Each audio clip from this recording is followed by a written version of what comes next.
Whether you are thinking of starting a YouTube channel or you have a YouTube channel, watch this presentation that I did on the same stage as Gary Vee, Think Media, Alex Hormozi, and so many others that will take your YouTube channel to the next level. Let's dive into it. What are we going to be talking about today with me?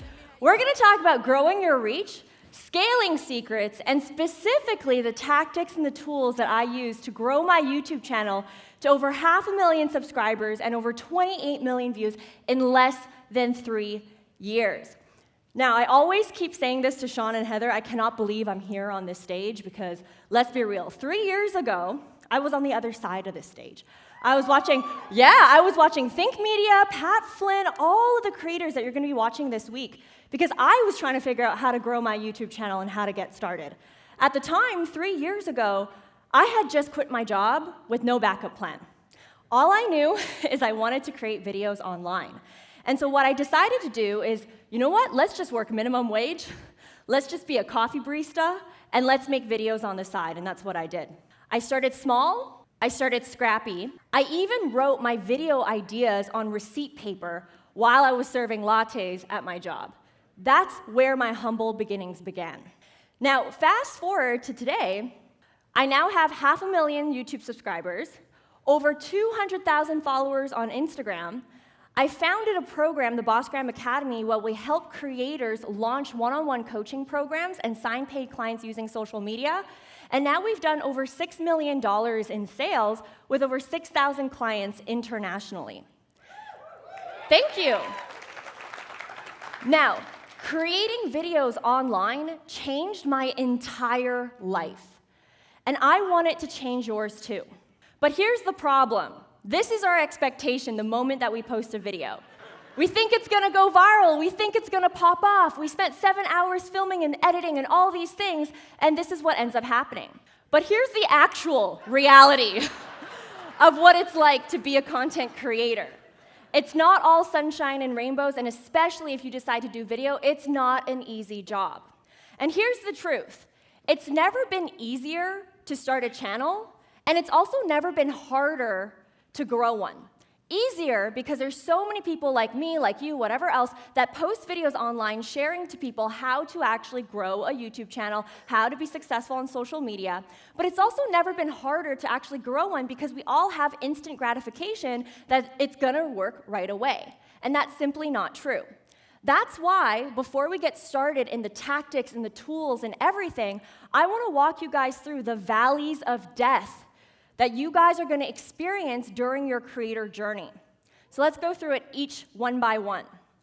Number one, there's gonna be people who just never start their channel. They're always gonna be stuck in this valley of death because they wait for the perfect opportunity, they wait for the perfect moment, they wait for the perfect niche, they wait for so long to the point where they never start their channel, even though years have passed on. Now, there's gonna be some people who get through this valley of death and they post a few videos, maybe 2, 3, maybe even 6 or 12. But then the issue becomes they're not seeing the momentum that they hoped that they would right away. And so guess what happens? They give up. And unfortunately, a lot of people will find themselves in this valley of death, and very few people crawl out of it. Now, for the people who are able to crawl out of this valley of death, then what happens is they start gaining momentum because they finally created enough videos to optimize that data, to understand what works well for them, to figure out what their niche is, and so then they start actually building that traction. But here's the caveat to that. At any point for any creator, if you do not have the systems and the processes in place to sustain that momentum, what happens is you burn out. I've been here many, many times because I didn't have the right systems and processes in place. Now, when you become that creator who can create those systems and create those rinse and repeatable processes, then the next step is you struggle to stay relevant. Because at some point, yes, you have those rinse and repeat processes, that's gonna last you a few years of maintaining your channel, but algorithms change, platforms change, new creators come into the space, and so what you need to do is you need to reinvent yourself every so often, every few years. And for the creators that are able to last decades, they're the ones that are able to reinvent themselves over and over and over again. So I want to put a feeler out there, okay? Raise your hand and be honest. If you're someone who's in phase 0, you haven't started your YouTube channel yet, but you want to. Is anyone in phase 0? Okay, a few people. Great. Now, do we have anyone in phase 1? Maybe you've uploaded a few videos, but you're starting to get a little bit discouraged because it's not getting the momentum that you want. Okay, great. A few people in phase 1. Now let's hop over to phase 2. How many people are getting the traction, but you're struggling to keep up with it? It's hard to keep up with that traction. Whoa, lots of people in phase 2. Okay, great. Now how many people are in phase 3? You have had the traction, but you're starting to see a plateau in your channel, and views are starting to maybe even decline versus last year and the year before. Okay, a few people in phase 3. Now here's the truth. There's going to be less and less and less and less people that make it to phase 3. Because very few people make it to the top, and many people fall into these valleys of deaths, and they never come out of it.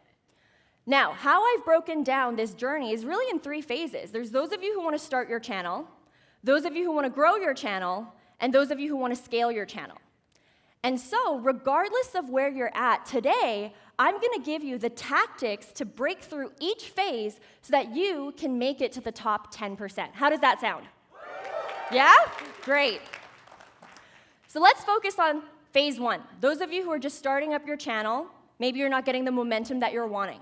Here's what you need to focus on if you are in the startup phase. You want to focus on developing the skill of creating videos. And so you're able to collect the data. You don't need a perfect niche yet. You don't need the perfect gear yet. You don't need any of that. Focus on building the skill of creating videos. Now, here's what your weakness point is going to be. This is your Achilles heel. If you're not careful, you're going to fall into that valley of death. You let perfect stop you from getting good. You wait for the perfect moment. You wait for the perfect setup. You wait for the perfect trend. And guess what? You either never post the video or you don't post enough videos because you're holding yourself back from even getting good in the first place. So here's tip number 1 that I have for you. If you are someone who is struggling to find the perfect niche, to find the perfect topics, then I want you to take a step back. And I want you to focus on your target audience instead of hyper-focusing on that niche. It sounds counterintuitive, but hear me out. There's a misconception out there that says, hey, I need to know my niche before I can post any videos. I need to do tons of market research before I can post anything because it needs to land, it needs to be perfect, it needs to rank. The truth is that your niche will find you after you've collected enough data on what's working and what's not working on your channel, and you as a creator, you know what topics you like to do best. I'll tell you a personal story. It took me 10 years to start up my YouTube channel. I've always wanted to be a YouTuber since high school. Specifically, I wanted to do makeup. I wanted to be a makeup beauty blogger. I waited 10 years to finally post something. And the moment that I posted my very first makeup tutorial, I realized, oh my gosh, I hate doing this. Putting on makeup, taking it off, and then putting it on again. Oh my gosh, I hated it. And you know what really sucked? It took me 10 years to figure out that the niche I thought I wanted to do was actually not what I wanted to do at all. And so let that be a lesson to you. Don't aim for perfection, just do it. And so what did I do after that pivot? I pivoted and I thought, you know what, I don't really know my niche yet. I had just quit my corporate job. And so I really want to just post videos for millennials who are 1 to 2 years into their corporate job, trying to find their identity. They're going through identity crisis. And so I think about this person in mind, okay? It's not really niche down yet, it's just a target audience. And what I realized is that this target audience has many different interests. Maybe they're interested in side hustling, career tips, budgeting tips, staying healthy, all those different things. And so what I did was I started to experiment. And one day I was like, you know what? I think that this person might be interested in social media. And so I finally posted a video that seemed out of the blue at the time. It was my first video about Instagram. And that video took off. And today it has 6.2 million views on YouTube. This would not have been possible if I did not give myself the freedom to try different things. Because if you pigeonhole yourself, then you're not going to be able to experiment at all. And later you'll see why this was helpful for me.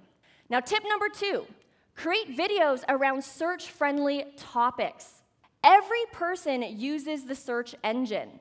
okay? And YouTube is owned by Google. It has the best SEO ever amongst all the different platforms that exist. Now, the reason why someone will use a search engine is for two things. They want to solve a problem, or they want to be entertained. Now, for me at the time, I'm not very funny, so I was like, you know what? I'm just going to solve people's problems, and I'll figure out how to entertain them later. And so that's what I did. And what you have to realize is that that person who's searching for something in the search engine, they have a point A and a point B. They have a pain point that they want to solve, and they have a desired result that they want to achieve. And your content is what's going to bridge that gap. And so when I think about content ideas, this is what I think about. I think about what are the questions, problems, limiting beliefs, or objections that this person might be going through. And then I brain dump a list of problems, issues, and questions. Then, for each question, problem, limiting belief, objection, whatever it is, I'll then map out at least 3 video topic ideas for each one. So for example, if one of the problems that you guys are going through, one of the objections that's preventing you from starting your YouTube channel is, I don't want to start a YouTube channel because I'm afraid of being on camera. And I'll think about, okay, 3 video ideas. Number 1, how to grow a YouTube channel without showing your face. That might help this person. Video idea number 2, how to get confident being on camera in 30 days or less. That might help that person. Third video idea, why you're afraid of putting yourself out there on social media and 3 ways to overcome it. That might help this person. And so I go down the rabbit hole of different topics that I might want to create content for based on the questions and problems they might be searching for on YouTube or Google. Now, if you need help with this and you're not sure about what people are asking on the internet, here are my favorite free platforms. I go on forums and comment sections. I go into Reddit, and I look at the topics, and I look at what questions people are asking about. I go on Quora. I go on Facebook groups, really niche Facebook groups, and I see what people are asking questions on. And one of my most favorite things is going into my competitors' comment sections and seeing what their subscribers are asking as a follow-up to watching their video. Because that tells me, that's an opportunity for me to tap into that market and tap into that gap. Because clearly there's a demand, and that creator didn't necessarily cover that yet in their video. So that's something that's really helped me over time. Now, if you need even more help, you can then use external plugins like TubeBuddy or vidIQ to find content ideas and topics that people are searching for. Step 1, if you use something like TubeBuddy, you're going to get access to something called Keyword Explorer. And when you have access to this, you go in and you search in your topic. And when I search in the topic, let's say Instagram, what I'll pay attention to is what my weighted score is. TubeBuddy will tell me if my channel does a video on this topic, how well it's really going to do based on the competition. Now, for my channel specifically, it's telling me, hey, I would actually have a pretty good score, something that I might want to pursue. Then what I do is I go down the rabbit hole further and I look at, okay, what video topics is TubeBuddy recommending me? Because they have so much data on what people are searching for on YouTube and on Google. So then I get content ideas like this, easily, in a few clicks. I then go down the rabbit hole further and I'm like, hey, it's suggesting that of the topic of Instagram, people are also searching about Instagram captions. So let me double click on that. Boom, now my score has went from good to excellent because I niched down slightly on that topic. So if I were to do a video about Instagram captions, I would have a pretty fair chance of ranking pretty well. And so again, I look at what video topics are available to me. And so that is how I can easily find content ideas that are searchable and that I know people are looking for. Now here's a bonus tip. Let's say you're someone that's like, well, Vanessa, I really want to create videos on topics that are very competitive. So how do I stand out? 2 tips that really helped me get my first 100K subscribers. Number 1, add the year to the title to increase the relevance. Because even if there is a YouTuber out there that has more views, more subscribers than you, the fact that you added how to do this in 2021 or in 2022 or whatever else, people are going to be more inclined to clicking your video because it's more relevant. Number 2, add a differentiation point. Can you actually get someone the result faster without a certain pain point, or can it be niched down to a specific sub-segment? So instead of creating a video about how to meal prep, I'm going to do a video about how to meal prep for busy vegan moms. That might get more clicks than a general video. Second one, let's say you're a gamer, you want to do videos about gaming. Call of Duty Warzone, very, very saturated on YouTube. What I would do is I would say Call of Duty Warzone, tips and tricks for beginners, a specific subsegment, in 2022, relevant for this year, and to make it even more clear, I'll put it in parentheses, updated. So they know, click my video, it's better than everyone else's, it's relevant. Third one, how to wake up early in the morning. Very, very popular topic, but I'll say without an alarm, to make it even more better and juicier than all the other titles that they might be stumbling upon. This is how you might be able to stand out as a beginner, and this is how I did it when I started.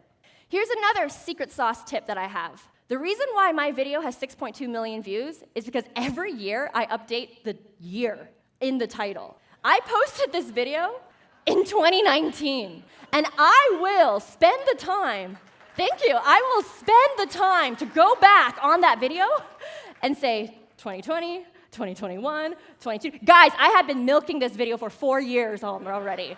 I've made lots of money on this video, not gonna lie, and that's why I keep updating it. Now, my bonus tip for you is when you start creating videos, do not mention the year in your actual video. Think about it. YouTube is an evergreen machine.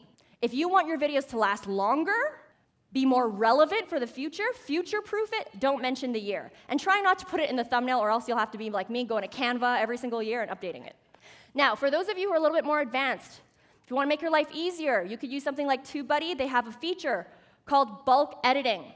And so what I'll do is I'll actually go into this feature and hit find and replace text, and I'll literally be like, okay, TubeBuddy, tell me all the videos where I said this year in the title and in the description, and then replace it with the new year. Hit a button, done. All my videos are updated. But back then, I did it manually. So, this is the plug right there. Third tip for you beginners right here. Keep it simple. Complexity is the enemy of execution. I'll repeat that. Complexity is the enemy of execution. There's a big misconception. I won't get views if I don't have the best equipment. Here's the truth. You want to see what's working and not working, and then invest in the equipment that you want. A mistake that I made when I started is I thought I needed the best lighting, so I spent $300 on lighting equipment. Filmed a few videos and realized I hate this equipment. I way prefer daylight lighting. And so I wasted $300. Now here's the simple gear list. Ask yourself 3 questions. Can people see you? Can people hear you? And are you making your life easier when it comes to filming?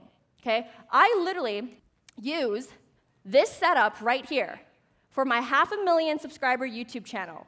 This is all I use now, and it works perfectly fine for me. We've talked about a few valleys of deaths, okay? We talked about never starting and always giving up. Now let's talk about the next phase, which is when you enter a period of growth. Your focus is to stand out and keep up with the competition. But here's your Achilles heel. Here's the problem. You have no systems to keep up with the growth and the momentum. And that becomes an issue of you being consistent on your channel. And so tip 1, you want to double down on what's working on your channel right now, especially if you're in this phase. Remember, earlier on, I talked about how I was creating videos for a wide target audience, doing a bunch of videos here and there. And then suddenly, I had a video that picked up better than others. It doesn't have to be viral. It just has to be a video that's getting more views than average. Now, I didn't really catch on to the trend, and so what I did was I continued to post my random videos like I always did. And as you'll notice, the views were just average. This is a recent screenshot, so back then, it was even less views. Then I asked myself, okay, what if I just double down on this one topic and see what happens? Okay, let's just see what happens. Boom, the moment I doubled down, my views accelerated, and this got me to my first 100K subscribers in less than a year, because I doubled down on what was working. Now, I want you to imagine this scenario. Imagine getting the best sushi sample as you're walking down the street, and you're like, damn, this is good. And so then you go into the restaurant expecting more sushi, but you see fries, burgers, steak, burritos, and you're disappointed. So what do? You leave the restaurant. This is how someone might feel after they've watched an amazing video of yours and they go to your channel and they don't see similar content of that nature. That's why you're not getting the subscribers. That's not why you're not getting more views. It doesn't matter if you have a viral video. What matters is what you do with it. It doesn't matter if you have a video that's picking up. It matters what you do with it. And so keep that in mind. Now, tactic number 2, you want to know your analytics at this point and understand how you can optimize your videos better. And so the few metrics that matter the most is really this funnel. And if you go into your Creator Studio, YouTube will literally show this funnel to you. You want to ask yourself, what are your impressions like? How many people saw your video on their feed? They didn't click on it yet, they just saw it in passing. That tells you whether or not search is doing really well for you, or if the algorithm's just in your favor. It'll tell you a lot of things when you dig deep into this data. Then of those people who saw your video in passing, how many of them actually clicked on the video? That is your click-through rate. Average about 3 to 5%. If you can get past 5%, 6%, 7%, 8%, 10%, you really want to double down on that style of thumbnail because it's clearly working for you. Then of those people who clicked the video, people can click the video and they can click out, how many people actually viewed your video? That's where the views come from. Then of those people who viewed the video, how long did they watch the video for? That's your view duration. So let's say your video is 10 minutes long and your average view duration is 5 minutes. That means on average, people are only watching half of your video. That's what view duration is. And then, how many people are binge watching your content? How many total minutes have you accumulated in your channel? That tells you whether or not are people staying on. And by knowing these analytics, you're able to reverse engineer your goals. So for instance, if you are someone who wants to have more views, your gear, the equipment you use, doesn't matter. What matters is your topic, your title, and your thumbnail. When we talked about topics, I talked about doing search-friendly topics, check. Title, I shared some hacks on how to make your title stand out, check. For thumbnail, you're going to want to see the click-through rate and see how you're doing and really test your thumbnails to see what's actually driving the clicks. Now, if you want to take it a step further, you could pay for something like TubeBuddy, get their license. Well, they'll actually tell you which thumbnails you should improve on. TubeBuddy will tell you, okay, well, this video is getting a lot of views, but the click-through rate is lower than average, so you have an opportunity to improve something here. And then what you can do further is you can A/B test thumbnails if you want to get into a more advanced territory. Now, I didn't do this when I started, so don't worry about it if this is not something that you're ready for yet. But this is available to creators if you want to dig deep on the data and optimize. If you are someone who wants to have more watch time, more view duration, this is what you have to focus on, a strong hook. How are you hooking people to actually watch the rest of your video? If your intro is over 1 minute long, to me, I feel like that's too long already. People have the attention span of a goldfish on YouTube, okay? They're gonna click out. Secondly, are you being concise? If you are rambling in your video, you're taking very long to get to the point, how annoyed do you get when you're like, oh my God, I clicked this video and they're taking forever to actually give me the good stuff? You're gonna click out. Engaging. How engaging is your video? This is when you want to focus and experiment with video editing styles, the environment, B-roll, all those different elements to make your videos engaging that will cause someone to keep watching. And if you are someone who wants more watch time, optimize your playlists. Make it very clear to people, if you like this video, you'll love these videos. And a bonus tip that I have for you that's worked really well on my channel is making your videos episodic. So very similar to watching Netflix, you want people to binge watch your content. So what I'll do sometimes in my videos is I'll say, hey, last week we talked about hashtags. This week we're going to talk about captions. And so they're going to know that, hey, a previous video existed. And then at the end of that video, I might tease my next video and say, hey, if you like this video, next week we're going to talk about Instagram stories. So hit the subscribe button, hit the notification button, and I'll see you next week. And so that causes people to want to watch more. And this has dramatically increased my watch time by doing this. Third tactic, if you're at this stage, is create a production cadence. Remember, we talked about the Achilles heel being the fact that you don't have the process and systems in place, and so then you burn out and you're not able to be consistent on your channel. So what do? Easy, time block. You can either bake or you can batch. So when I talk about batching, take 2 to 3 weeks of the quarter and film as many videos as you can so you can get it taken care of. This is really helpful, especially if you're a business owner. Or you can bake it into your schedule. This is what I like to do. It just works better for me, is I block off specific days of the week to dedicate to content. So I'll block off Thursdays and Fridays to film videos.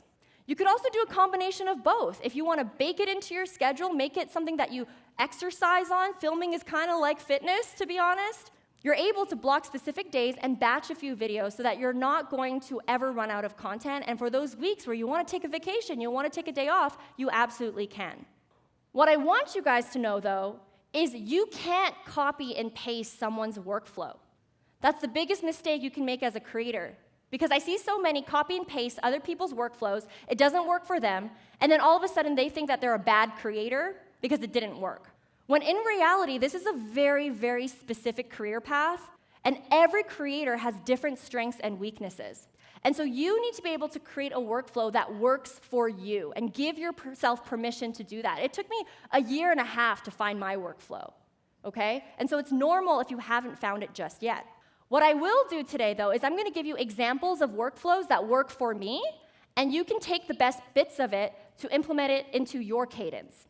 So here's my Airtable. This is how I map out my content, giving you guys the full behind the scenes. You don't have to use Airtable. You can use Asana, Trello, anything that is Kanban style.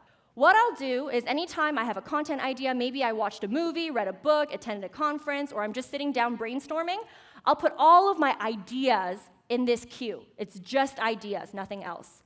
And then on a separate day, when I want to get serious about actually scripting, I'll look at this queue and I'll see which ones are really, really interesting to me. Which ones actually have legs? What do I actually want to film? Then I start scripting the video. And when you actually open one of these, it's going to open this thing where I can just bullet point script my video, or if it's a video that I want to prep more for, I'll write something longer. It really depends on the video. There's no right or wrong when it comes to scripting. And by the way, I get asked this a lot. I don't use a teleprompter. Next, I then film the video. Okay, and filming to me takes like an hour, 2 hours, really depends on the video. And then finally, I will bring it to editing. Now, I have a video editor, but even if you're editing your own videos, this is something that would be very helpful for you to keep track of. And if you do work with a video editor, here's something that's worked really well for me, www.frame.io. It saved me so much time in video briefing. Because what happens is my video editor, they'll send me the video, and then on the side, I will leave my comments, and it'll automatically timestamp them, so that when we communicate, it's clear, and it is concise, and there's a steady stream of workflow here. And so this is definitely the GOAT if you work with a video editor. Highly recommend it. Now, after that, I then put it into SEO, what I like to call optimizing the actual video. I look at the title, is it fine? I look at the description, I put in the chapters, I put in the cards, the end screens, all the things that make up actually uploading the video. I also use TubeBuddy just to figure out the keywords, something as simple as this. I get help. I don't do this on my own. I just use the plugin. I do what the plugin tells me. At 500,000 subscribers, I still do this. And then finally, I upload the video. And then I have a workflow after that too. So this is my promotion workflow. The moment a video goes up, what we'll do is within the first 24 hours, we're going to promote it in the community post so my subscribers know that I have a new video coming out. What we like to do is we like to put a GIF so that people can see kind of the climax of that video and really bait them into watching. I also promote the video on Instagram stories so that my followers know that, hey, I dropped a new video, and then I always comment engage within the first 24 hours so that YouTube can see that there's a lot of activity happening, which may increase the chances of it being thrown out in the algorithm a lot more. Now, here's a little bonus tip for you. If you know that a lot of your audience members watch videos on mobile, we like to use something called Link Twin. It's free. It allows us to create a deep link so that when someone's clicking the link on mobile, it's going to open up directly in the YouTube app. Because here's what happens. You promote something on Instagram. Everyone can put this out now. You don't need 10K followers to have the links. But the problem is, if you just take the link from the actual YouTube video, if someone wants to engage with your content, they want to subscribe, they want to show you love, boom, they have to sign in. And so that's going to block them from doing anything to really show love to your video. So what I do is I use the Link Twin link, and that way they can go straight into the YouTube app, they can subscribe, they can comment, they can like, they can do all those things. Reducing friction matters when you promote your videos. And that's something that I like to do in my workflow. And then everything that I talk to you guys, I put it into Asana. I then schedule everything. I have it all listed out. So when I'm a solopreneur, it's easy for me to keep track of. But when I hire a team member, I can easily reassign those tasks to them. This is literally what's in our Asana board right now. And the reason why I'm sharing this with you guys is because when you decide to start a YouTube channel, you are essentially deciding to start a production company. Treat it with the same respect as you would a business, because it is one. And especially if you are a business owner, this is going to be your biggest Achilles heel if you don't figure it out. Now, we talked about the valleys of death. We talked about how to overcome that burnout period. But how do you actually reinvent yourself if you're struggling to stay relevant? Let's talk about phase 3, scaling. Your focus at this point is to sustain the growth and continue to expand your YouTube channel. Your Achilles heel, what's going to be your biggest point of weakness, is doing the same thing over and over and over again. Your subscribers are going to get bored, you're going to get stale. It is going to happen. It might not be right now, but it might be in a few years where the platforms are changing, algorithms are changing, consumer preferences are changing. You need to reinvent yourself. So how do you do it? Well, here's how I do it. Number one, get off of YouTube. Go beyond YouTube. And Sean talked about this earlier on about short-form video. Long-form content for my business is the kingpin to our content strategy.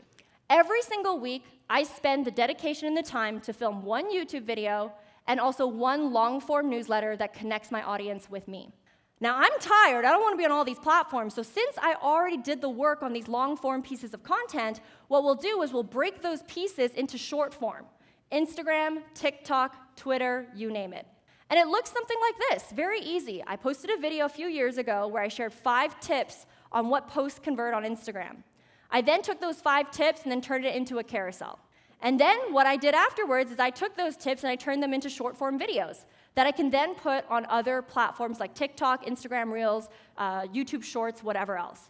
And so I'm not doubling my work in coming up with more content ideas. I'm stretching my reach so I can reach new audiences on different platforms who may not have seen my videos before. Because some people, they don't want to watch a 15-minute video to get to know you.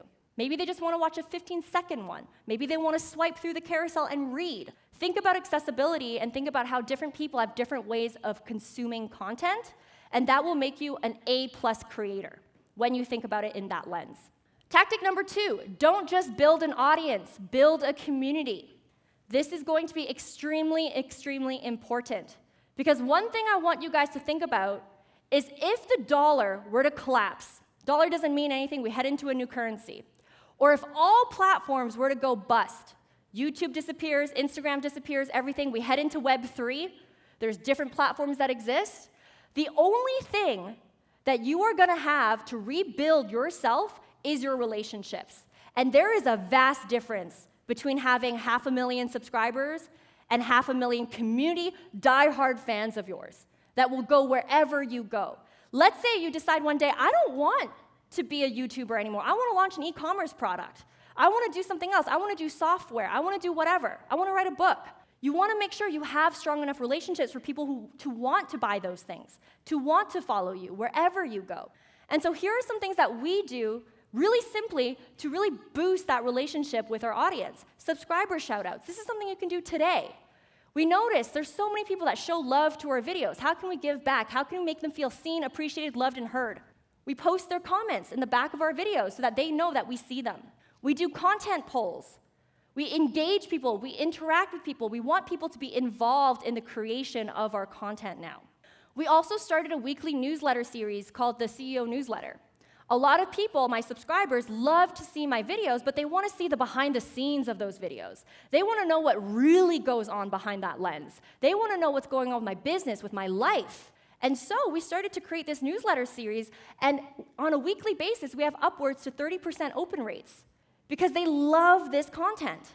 It gives them access to me. One thing we also want to experiment more this year and next year is doing more live streams and private connection calls. We focus so much on serving our clients, but what I want to do is I want to start actually hosting Zoom meetups with my subscribers, with people who follow me, and just to hang out with them. Why do they have to pay me to do that? How can I actually build that relationship today? These are things we're looking forward to doing. Now, the third tactic is breaking the pattern if you're going through a plateau right now. This has helped me a lot actually revive my channel a bit because I went through a plateau. For 3 years, I was just sitting down doing the same video, same environment, same everything, and my retention dropped off, my engagement dropped off, so I thought to myself, what do I need to do? What I realized that at some point in your journey, you're gonna have a lot of raving fans that love you, but your videos alone aren't gonna be enough. They're gonna want to have more access. They wanna see more things. They wanna see more of your life. That's where searchable content, searchable topics aren't gonna be enough. You might wanna switch those things up. And so, what we do is we decided, hey, let's actually add a few more topics to the channel to keep things interesting. Instead of just niching down on Instagram, let's niche up and share more things. And what I realized is over time, my audience has really grown and matured as well. When I first started, I was attracting a lot of people who were just starting out in business. But a few years later, those same people are now wanting more advanced strategies. They're wanting to start businesses. They're wanting to do all those things. So how can I, as a creator, grow with those people? Keep that in mind. You don't even need to change up your topics if you don't want to. You can just change the delivery. So what I did was I changed the environment in which I film my videos. No longer did I just do sit-down videos in my office, same setting every single time. I started vlogging and showing people aspects of my home. I started to film videos outside of my home. I started to introduce my pets. I started to introduce my boyfriend, all these different things in my videos to build that connection. This is also a great time to experiment with your video editing. For us, we switched video editors, and it made all the difference to really reviving our channel and reaching a new audience of people who are more engaged with a specific type of editing style. And then lastly, we just got more personal. Just started vlogging. Started to actually show people what it's really like to start a channel, what it's really like to actually be me. Because at that point, you have raving fans. They don't care about the searchable topics, they care about you. And so these are the valleys of death that we just walked through. And for each tactic that I shared, it's very unique to what phase that you're in. So if you're not in phase 3, you don't have to worry about that stuff. Focus on phase 1 and 2, okay? But so far, we've talked about all the valleys of death and all the tactics that you can do today to prevent falling into those valleys of death. Now, I have a question for you. How many people know this guy? MKPhD, Marcus Brownlee, yeah? Lots of people know him. He's one of the most famous tech YouTubers on the platform.